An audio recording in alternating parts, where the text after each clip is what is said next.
Langkah pertama kalian buka aplikasi Aspen Plus rekan-rekan semua.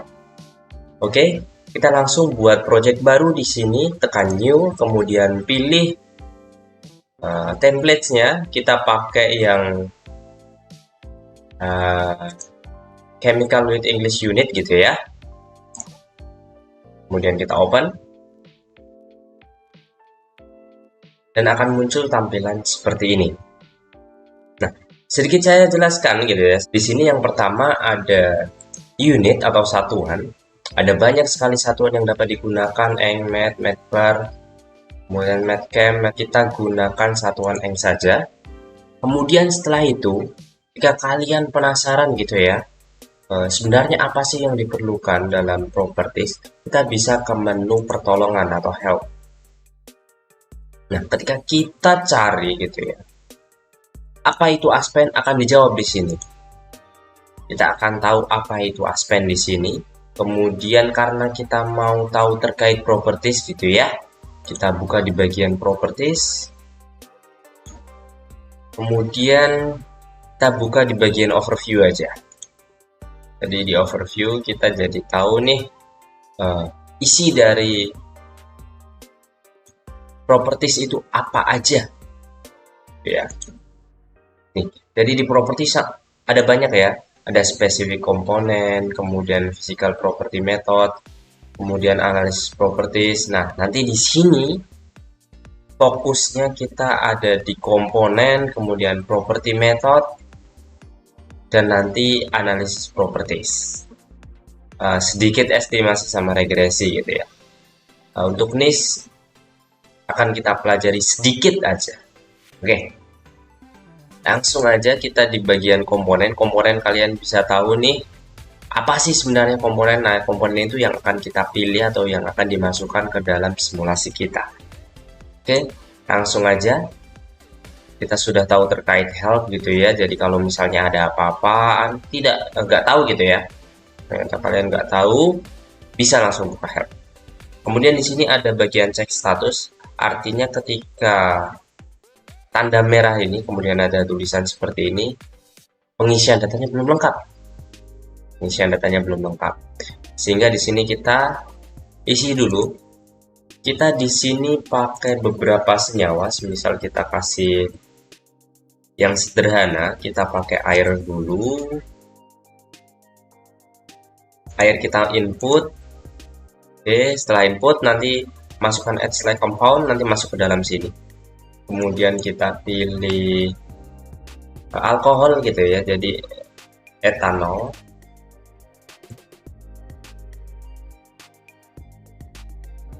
Kita cari etanol.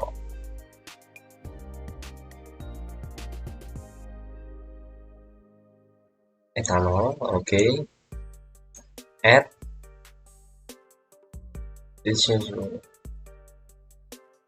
Oke. Kemudian aseton. Nanti kita juga sedikit eksperimental.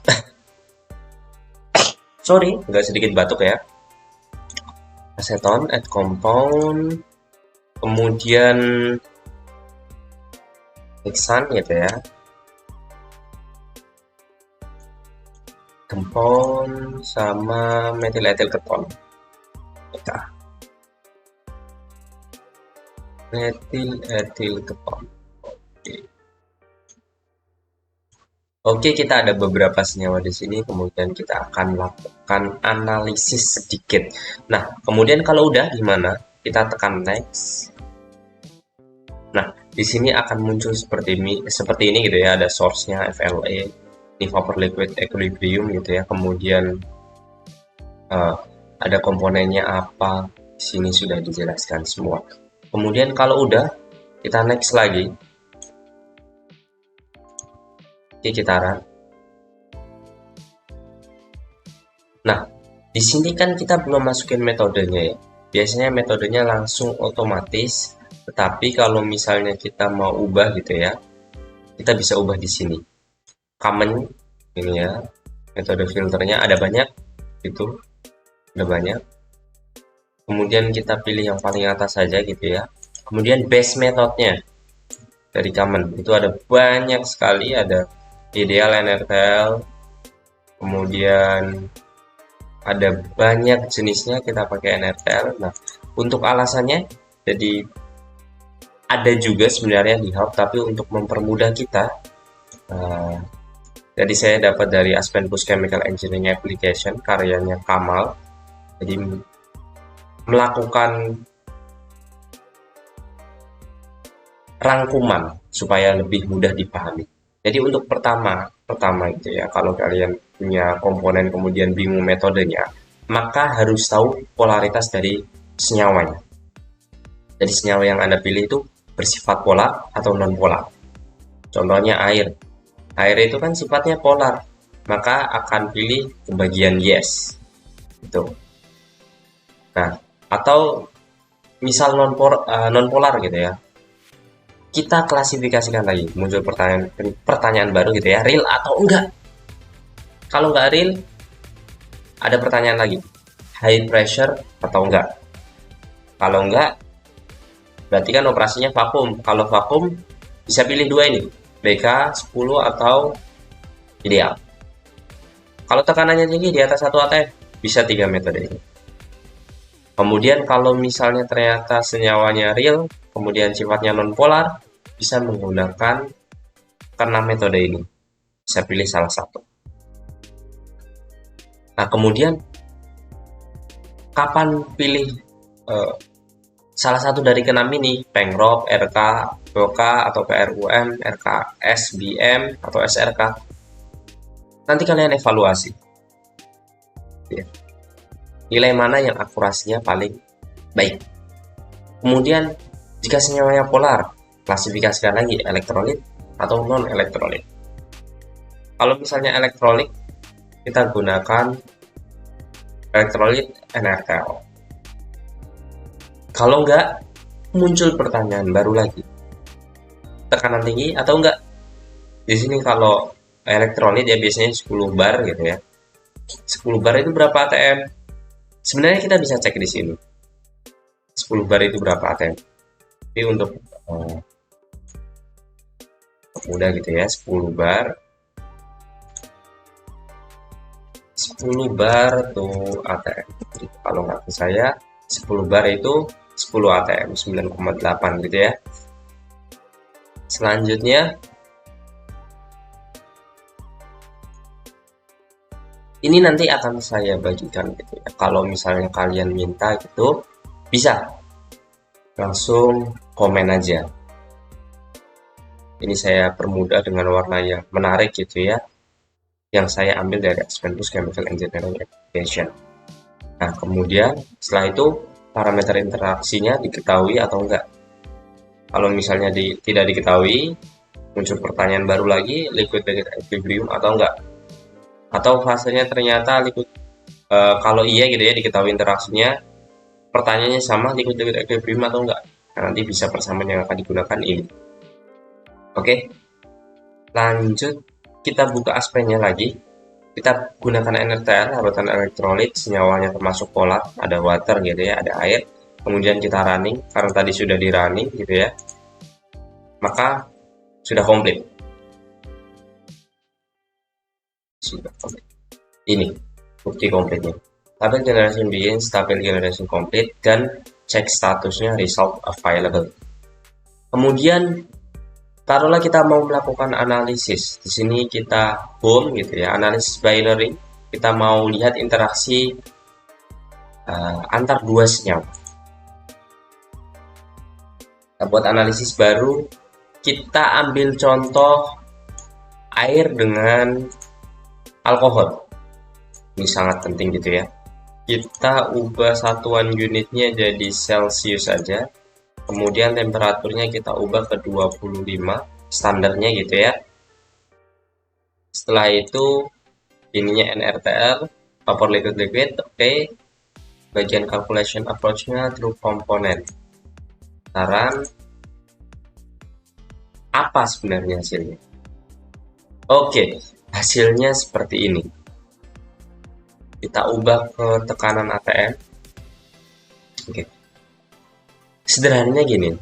Jadi ini Gua tampilkan PXY diagram for water dan etanol atau air dengan alkohol.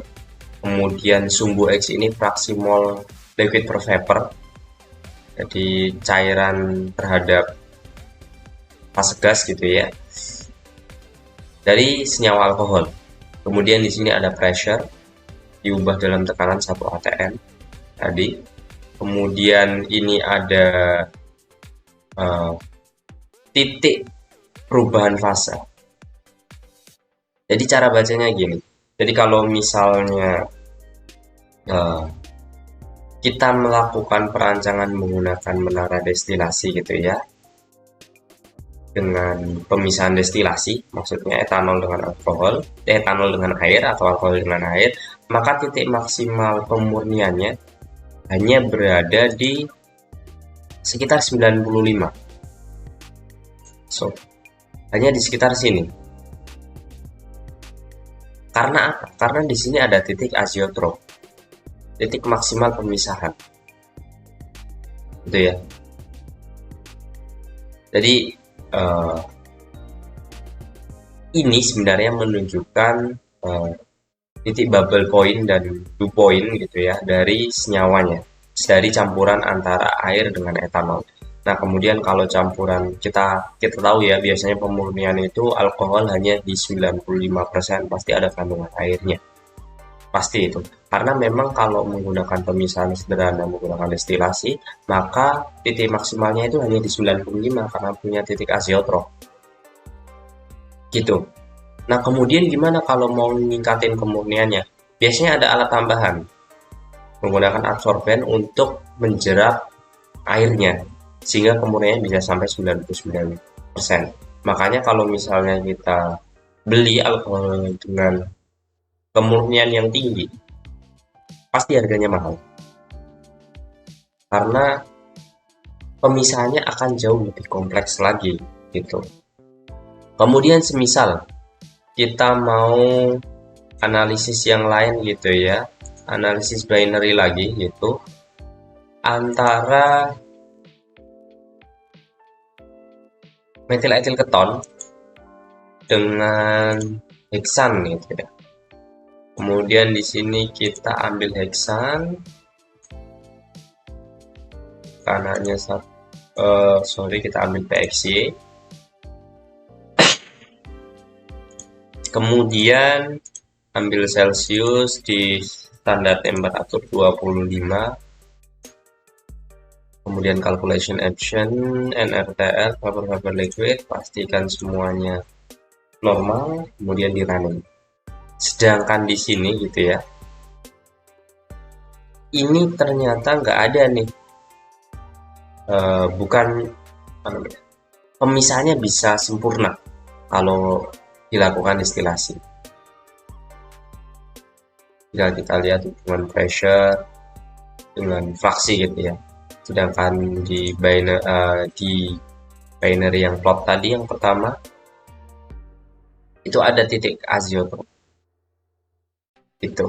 Jadi fungsinya analisis ini kita bisa tahu titik azeotrop dari suatu senyawa. Nah, kalau misalnya mau nanti ada 3 senyawa bisa ternary diagram, atau kalau nanti ingin lihat hasil analisisnya bisa di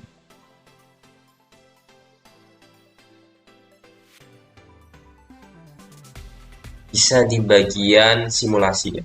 Tapi nanti akan dijelaskan lebih dalam ketika sudah masuk ke bagian simulasi. Seperti itu guys. Nah, selanjutnya kita mau di bagian analisis atau regresi gitu. Jadi senyawa yang Anda pilih itu bersifat polar atau non polar. Contohnya air. Maka titik maksimal pemurniannya hanya berada di sekitar 95. Bisa di bagian simulasi ya. Tapi nanti akan dijelaskan lebih dalam ketika sudah masuk ke bagian simulasi. Seperti itu guys. Nah, selanjutnya kita mau di bagian analisis atau regresi gitu ya. Ini kan tadi sudah analisis, kita mau ke bagian regresi. bagian regresi, kita buka bagian baru. Nah, di sini kan ada calculated type, evaluation, regression.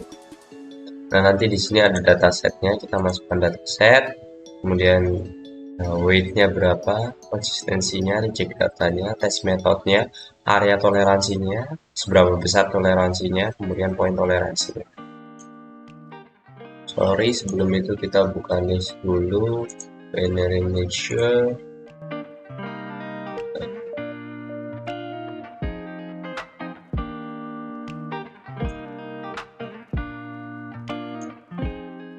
Komponennya oke.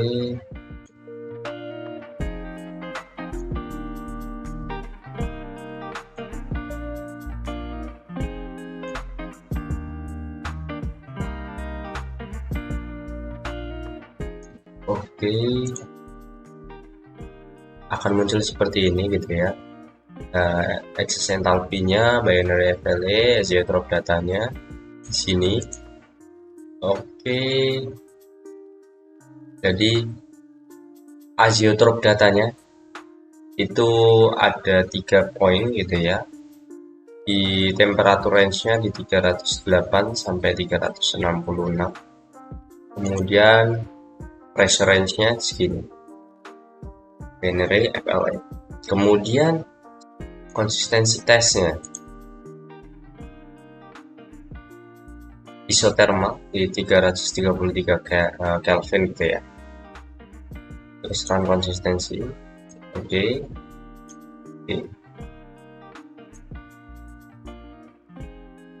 Bagian eksperimental, save data, bagian WFLA, save gitu ya. Oke, sudah muncul. Kembali ke bagian regresi. Jadi tadi itu kita melihat nilai TDE gitu ya, TDE dari hubungan dua senyawa. Oke, coba kita lihat TXY diagramnya seperti ini, atau kita lihat PXY diagram instan seperti ini. Oke, tadi sederhananya seperti itu. Nah, kemudian di sini ini belum ada resultnya, data inputnya. Karena tadi kita sudah menyimpan data, harusnya di sini muncul. Oke, muncul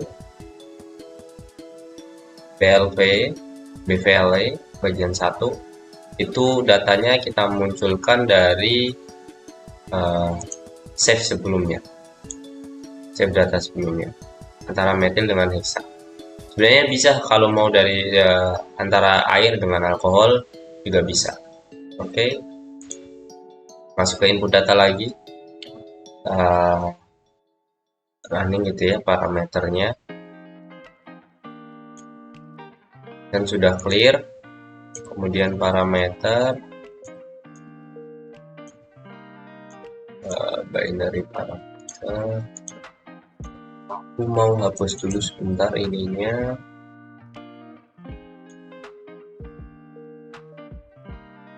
Kita ulangi dari awal bagian regresinya. Oke, RTL evaluation.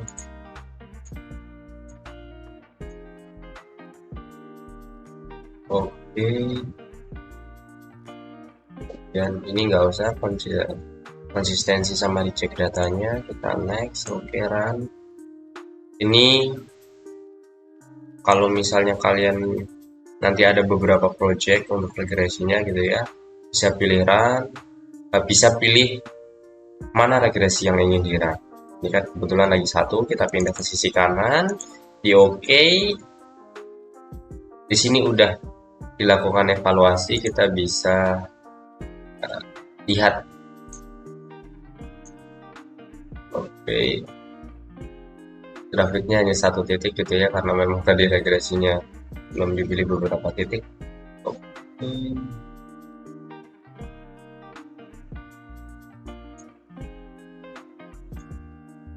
Di coba 7 gitu ya, run lagi, kita tengok.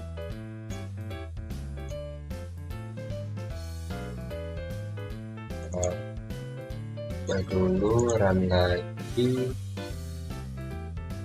dan di sini cek evaluation-nya.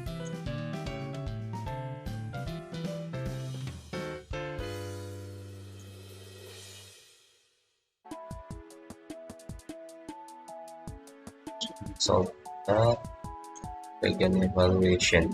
Nah, kalau udah dievaluasi ini nanti ada well sum of square-nya, kemudian residual root-nya sekian. Lihat analisa profilnya. Coba di sini ada tampilannya. Coba lihat grafiknya gitu ya. Plotting grafiknya mana?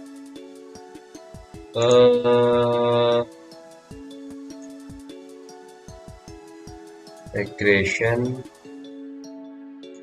stdd.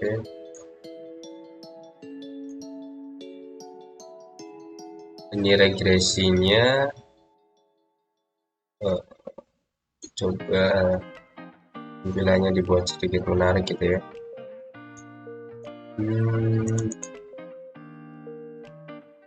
Yes, oke.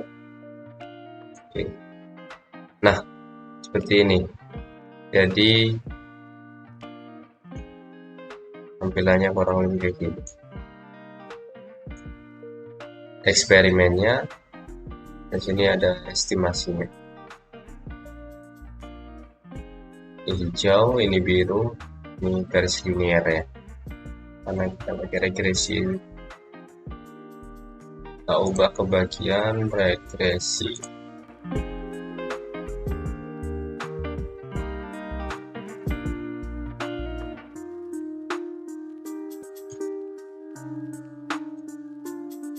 Tadi udah evaluasi, kita tambah satu lagi. Apa bisa ditambah? Masuk ke bagian regresi, parameter,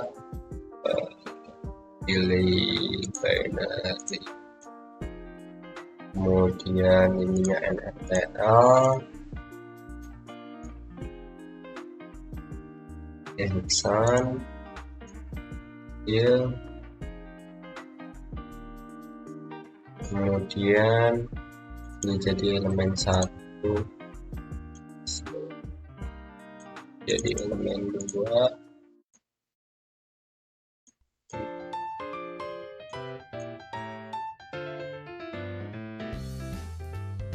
oke.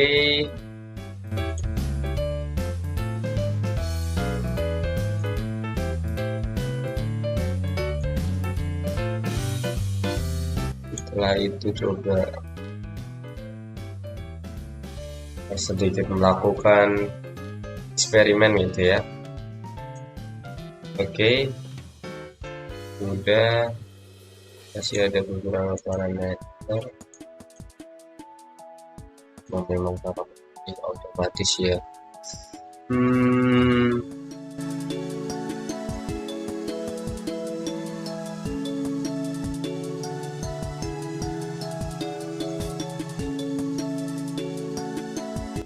Powernya dari 0 sampai 1.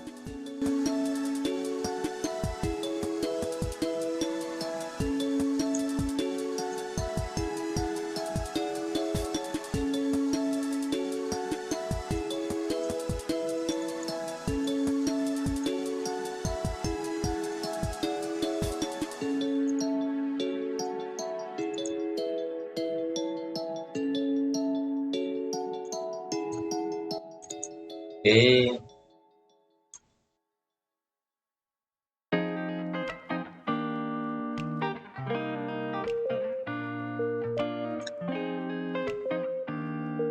Oke,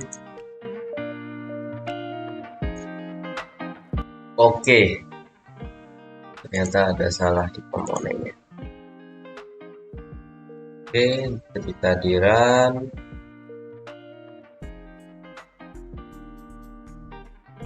gue cek resultnya dengan sum square-nya sekian, kemudian coba kita tampilkan grafiknya.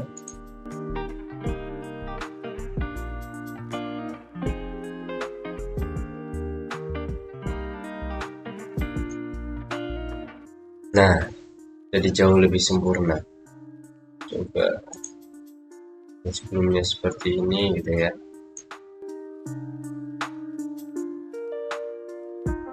Oke, jadi ini untuk bagian regresinya. Tujuannya, jadi tujuannya itu mengevaluasi metode yang kita pilih nantinya, kemudian akan digunakan ke proses simulasi. Gitu. Untuk bagian regresi ini. Jadi akurasinya jadi jauh lebih tinggi residual root mean square error. Jadi harapannya ketika kita melakukan simulasi akan jauh lebih baik hasilnya. Oke, begitu aja untuk bagian regresi, kemudian TDE, kemudian evaluation gitu ya, kemudian bagaimana cara menggunakan health, pemanfaatan health, kemudian penentuan komponen, penentuan metode, dan sampai akhirnya bagaimana cara menyimpan data, kemudian penggunaan data untuk regresi, dan seterusnya.